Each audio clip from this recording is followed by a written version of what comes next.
Krishnapatnam port అంతకుముందు ఎవరి చేతిలో ఉంది? అదాని చేతిలో ఉంది. అదాని కంటే ముందు ఎవరి చేతిలో ఉంది? టీడీపీ ఉన్నప్పుడు నవయుగ వాళ్ళ చేతిలో ఉంది.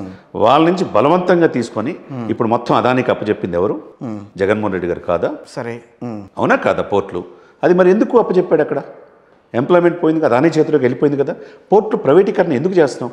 ఇక్కడున్న అక్కడ పక్కనే ఉన్న చిత్తూరు జిల్లా ఉన్న అమర్రాజా బ్యాటరీస్ ఎందుకు హైదరాబాద్లో మహబూబ్ నగర్ తరలి వెళ్ళిపోయింది? 22 ఇప్పుడు అదే అంటున్నాను. ఇప్పుడు ఎంతసేపు ఎట్లా చెప్తున్నారంటే అసలు అక్కడ ఫ్యాక్టరీ ఎత్తేసారు, మొత్తం అంతా క్లోజ్ డౌన్ అయిపోయింది, ఫ్యాక్టరీని లాకౌట్ చేసి పారేశారు, వచ్చి ఇక్కడ పెట్టేశారు అన్నట్టు చెప్తున్నారు. But still that Amara Raja batteries is running there. అంతవరకే లిమిట్ చేశారు. ఎంప్లాయీస్ మొత్తం ఇక్కడికి వచ్చారు. 22,000 ఎక్స్పాన్షన్ లో ఏదైనా జరగచ్చు. 22,000 కోట్ల పెట్టుబడి మహబూబ్ నగర్ దగ్గర వచ్చేసింది సార్, జడ్చర్ల పక్కన.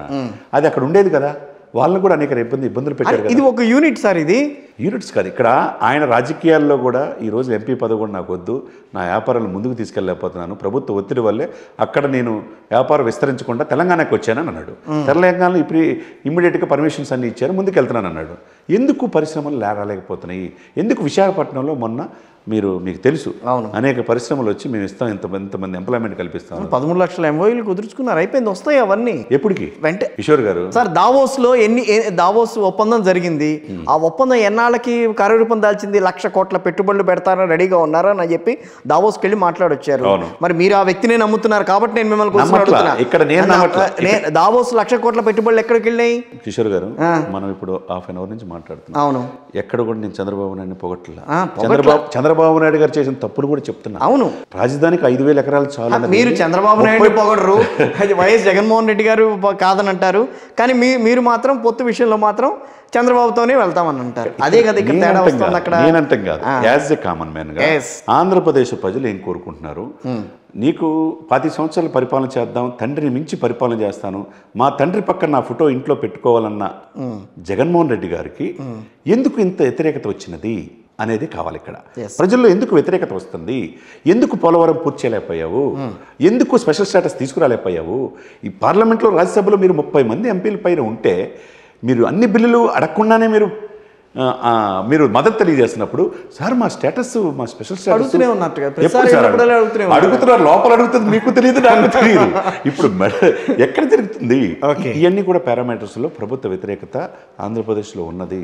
సగటు మానవుడు కూడా పక్కనున్న రాష్ట్రాలకు వలస వెళ్ళే పరిస్థితి ఉంది. ఒక ఉత్తరాంధ్ర నుంచి శ్రీకాకుళం, విజయనగరం, విశాఖపట్నం నుంచి సార్ 50,000 మంది వలస వెళ్ళిపోయారు సార్, గ్రాడ్యుయేట్స్ కూడా, ఉద్యోగాలు లేక.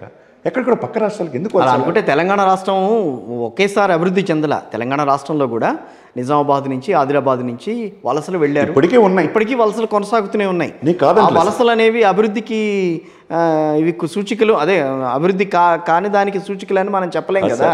కామన్ క్యాపిటల్ ఆంధ్రప్రదేశ్ అభివృద్ధి చెందేదాకా మిగులు బడ్జెట్ 60,000 కోట్లు తెలంగాణ, లోటు బడ్జెట్తో ఆంధ్రప్రదేశ్ వచ్చింది. ఇక్కడ 10 సంవత్సరాల కామన్ క్యాపిటల్ ఉపయోగించుకోమని చెప్పారు. చంద్రబాబు నాయుడు నైట్ వెళ్ళిపోయాడు ఇక్కడి నుంచి వదిలిపెట్టి. ఆ తర్వాత జగన్మోహన్ రెడ్డి గారు ఏమన్నా ఉంచుకున్నాడా? లేదు. ఇక్కడ ఈ మొత్తం వదిలేశాడు. ఎవరికి లాస్ ఇక్కడ? ఆంధ్రప్రదేశ్ ప్రజలు మిమ్మల్ని ఏం కోరుకుంటున్నారు? స్వచ్ఛమైన పరిపాలన, జగన్మోహన్ రెడ్డి గారి లాగా మంచి పరిపాలన అందిస్తాడనే కదా మీకు అన్ని సఫిషియెంట్ సీట్స్ ఇచ్చింది.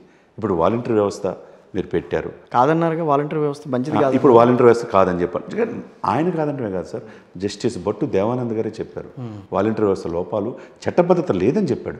వాళ్ళకి 1,400 కోట్లు. ఇందాక ఎవరితో మాట్లాడుస్తే ఐలయ్య గారు లాంటి వాళ్ళతో మాట్లాడితే వాళ్ళు ఏమన్నారంటే వాలంటరీ వ్యవస్థ అనేది ఇక్కడ పుట్టింది కాదు, చైనాలో వాళ్ళు కొన్ని ప్రావిన్సెస్లో ఈ వాలంటరీ వ్యవస్థను వాళ్ళు ఇంప్లిమెంట్ చేసుకున్నారు. అది ఎట్లా డాక్టర్స్ని ఇళ్ళకి పంపించేవాళ్ళు. సో ఇవన్నీ కూడా నడుస్తున్నాయి. అక్కడ సిచ్యువేషన్స్ వేరు సార్. గతంలో జగన్మోహన్ రెడ్డి గారి కంటే ముందు అనేక మంది ముఖ్యమంత్రులు ఆంధ్రప్రదేశ్ పరిపాలించారు.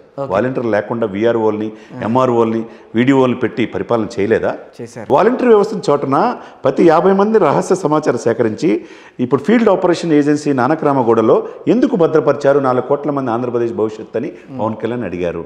ఇంతవరకు సమాధానం ఉందా చెప్పండి కిషోర్ గారు?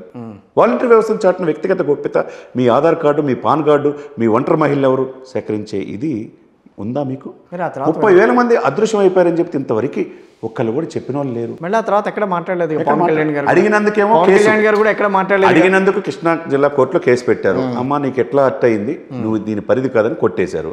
ఇకపోతే 25వ తారీఖు హాజరవ్వాలి, ఎట్టి పరిస్థితులు రావాలని చెప్పేసి ఇంకో కేసు పెట్టారు. ఇప్పుడు ఆయన భయపడేవాడు కాదు. ఇప్పుడు కేసు పెడితే ఏమవుతుంది? ఆన్ బిహాఫ్ ఆఫ్ నేను ఏ పరిస్థితుల్లో వాలంటీర్ వ్యవస్థని అనలేదు. దాంట్లో లోపాలు ఎక్కడికక్కడ గంజాయి స్మగ్లింగ్ చేసేవాళ్ళు వాలంటీర్ బయటపడతారు.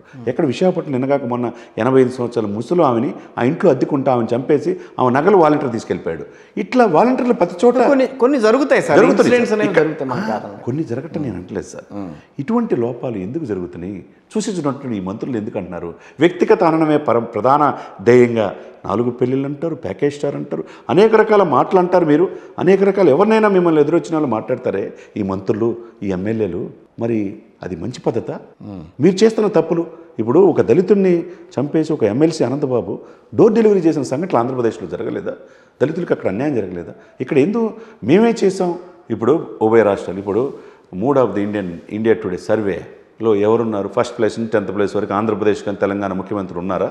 నవీన్ పట్నాయక్, లేకపోతే యోగి ఆదిత్యనాథ్, లేకపోతే ఇంకొక సీఎం తమిళనాడు స్టాలిన్, వీళ్ళున్నారు తప్పితే, కేజ్రీవాల్ వీళ్ళున్నారు తప్పితే టాప్ 10లో ఉభయ రాష్ట్రాల ముఖ్యమంత్రి ఎందుకు లేరు సార్?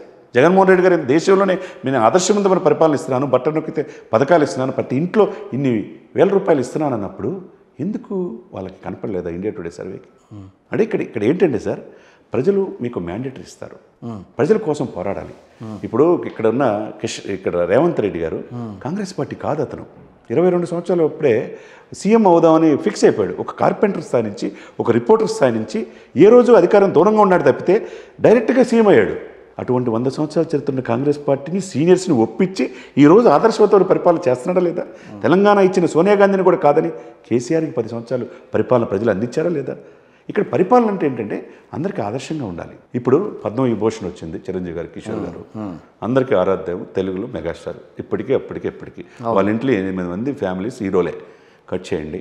అతను సినిమా ఇండస్ట్రీ కోసం ఒక తల్లి పాత్ర పోషించని పాపం ఆయన ఒంగెల్లా ఇదే జగన్మోహన్ రెడ్డి గారికి దగ్గరికి వెళ్ళి రిప్రజెంటేషన్ ఇచ్చారుగా. రాజమౌళి, ప్రభాస్ వీళ్ళందరూ పోయి ఇచ్చినప్పుడు అంత వినయంగా ఉంటే కనీసం ముఖ్యమంత్రిగా నువ్వు గౌరవం ఇది పక్కన పెట్టండి. అక్కడ తమ్ముడా అన్నా కాదు. ఇక్కడ అదే వ్యక్తి పద్మవిభూషణ్ వచ్చి దేశంలోని అత్యంత సెకండ్ ప్లేస్లో ఉన్న అవార్డు వస్తే ఒక వెంకయ్యనాయుడుకి వచ్చింది, ఒక చిరంజీవికి వచ్చింది. చిరంజీవి రాజకీయాలు లేడు కదా, లేడు. మరి ఒక ట్వీట్ కానీ ఒక అభినందన కానీ తెలియదా? మరి అదే రేవంత్ రెడ్డి గారు పార్టీలకు అతీతంగా చిరంజీవి గారిని, వెంకయ్యనాయుడు గారిని పిలిచి శిల్పకళా వేదికలో ఘనంగా సత్కరించారు. 6 పద్మశ్రీ వచ్చిన వాళ్ళని తలోక 25 లక్షలు ఇచ్చి ప్రతి నెల 25,000 మంది పింఛన్ ఇచ్చాడు సార్. అది కదా రాజకీయం అంటే. అక్కడ బీజేపీ అవార్డులు ఇచ్చిందని చెప్పేసి ఆయన ఏం చూడలేదు కదా అక్కడ. ఇది ముఖ్యమంత్రి అంటే.